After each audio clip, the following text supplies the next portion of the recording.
ಕಾರ್ಮಿಕರು ಹಾಗೂ ಕಾರ್ಮಿಕ ಸಂಘಟನೆಗಳು, ಕೈಗಾರಿಕೆಗಳ ಉನ್ನತ ಅಧಿಕಾರಿಗಳು, ಮಾನವ ಸಂಪನ್ಮೂಲ ಮತ್ತು ಉದ್ಯೋಗದಾತರೊಡನೆ ಕಾರ್ಮಿಕ ಸಚಿವ ಸಂತೋಷ್ ಲಾಡ್ ಅವರು ಇಂದು ಉನ್ನತ ಮಟ್ಟದ ಸಭೆ ನಡೆಸಿದರು. ಬೆಂಗಳೂರಿನ ವಿಕಾಸಸೌಧದಲ್ಲಿ ಉನ್ನತ ಮಟ್ಟದ ಸಭೆಯಲ್ಲಿ ಕಾರ್ಮಿಕರ ಉದ್ಯೋಗ ಮತ್ತು ಕ್ಷೇಮಕ್ಕೆ ಸಂಬಂಧಿಸಿದ ಪ್ರಮುಖ ವಿಷಯಗಳ ಬಗ್ಗೆ ಚರ್ಚೆ ನಡೆಸಿದರು. ಸಭೆಯಲ್ಲಿ ಹಾಜರಿದ್ದವರು ಕಾರ್ಮಿಕರ ಕ್ಷೇಮಕ್ಕೆ ಸಂಬಂಧಿಸಿದ ಹಲವು ಸಲಹೆ ಸೂಚನೆಗಳನ್ನು ಇದೇ ವೇಳೆ ನೀಡಿದರು.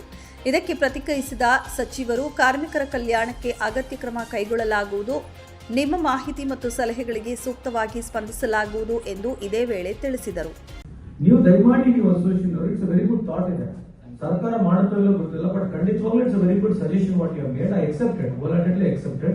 Transit accommodation we are already doing for construction workers because we have got that board and good ಇದೆ. It's a transit accommodation, and since wherever the real estate companies are there, we will give them to management. ಅದು ಕ್ರೀಡೆ ಇದೆ ನಾವು ಕೊಡ್ತೀವಿ. Industry ಇರೋದ್ರಿಂದ, so it's I don't have any much money to spend for industries, but definitely this recommendation is well accepted by me.